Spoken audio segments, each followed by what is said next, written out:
Autumn Gormick here with HawaiiBeeCo.com. I just wanted to show you today how we, what we do with our empty frames, because we don't use foundation. And so I already showed you guys in another video how we break the top bar out, and then we put it on its side and we staple it, so that way it's a guide.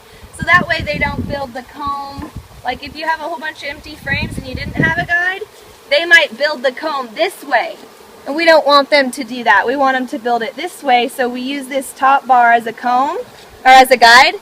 And then what we do is when we're ready to expand the hive or add another box, we'll checkerboard with them in between frames that are already drawn out. And that way the bees don't have any way to go except for this way, and that gives them the guide.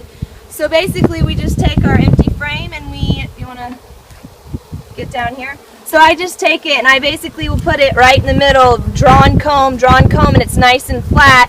And the secret to it is to have the last frame be perfect and flat, and that's the guide. If it's wavy from like they built it out too far because of too much honey, then your next frame is going to be the same thing. So you want nice guides, and so basically I'll take these and I'll just put it over and add it right in the middle of where, you know, then they have their guide. And it's super cool when you see them. I think this one here is one. You can see they started building on this one. So we like natural, the natural comb, because the bees will choose their own size.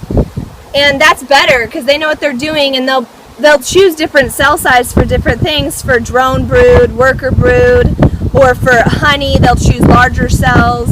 And then the comb isn't contaminated with it. You don't know sometimes if you're buying foundation, wax foundation, you don't know where it's coming from. You don't know what chemicals they sprayed in those hives. Where these hives, they're totally natural, no chemicals, all clean and fresh. So it's just like nature, and so it's pretty much guaranteed that your hive's going to be super healthy and that your bees are going to do really well. And so that's what we do.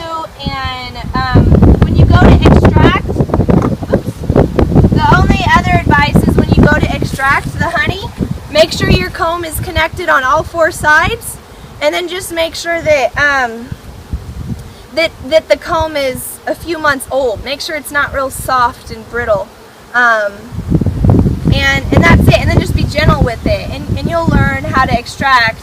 Or you could just cut the comb out and then you eat it from the comb that way, and then use the wax for candles or face products or whatever you're going to use. And your wax is going to be really valuable because it's going to be the cleanest, freshest wax available on the market. So that's what we do, and we feel it makes our hive super strong and healthy and helps us to fight against disease and all the problems that the bees are having. So anyways, subscribe to our YouTube videos, and